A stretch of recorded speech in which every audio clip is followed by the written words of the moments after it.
mga kaganapan sa ating himpilan. Ihahatid sa inyo, #PalaNews. Sa pagkakataong ito naman ay matutunghayan natin ang pagkakaloob ng free dental services sa ating mga PDLs sa Valenzuela City Jail.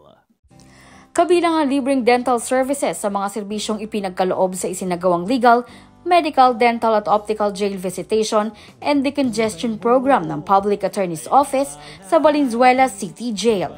Katuwang rito ang De Ocampo College of Dentistry. May dental din tayo, nasa likod ang dentist, Mayor, sa De Ocampo College of Dentistry.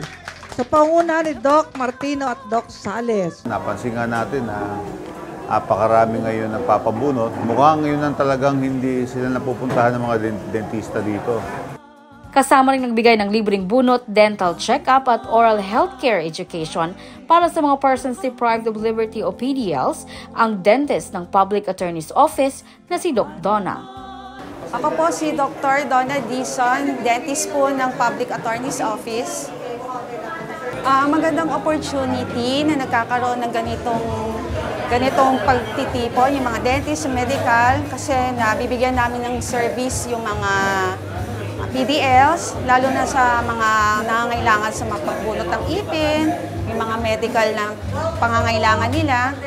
Wala naman major operation, puro bunot, yung mga extensive na sira ng ipin. Yun po yung binubunot natin. Magsisipilyo lagi at huwag ikakatamaran. At ayun, yung pagbisita natin, magde-dental check-up. Ang serbisyong ito ay bahagi ng adhikain ng PAW na maitaguyod ang hustisya at kalusugan para sa ating mga kababayang PDLs.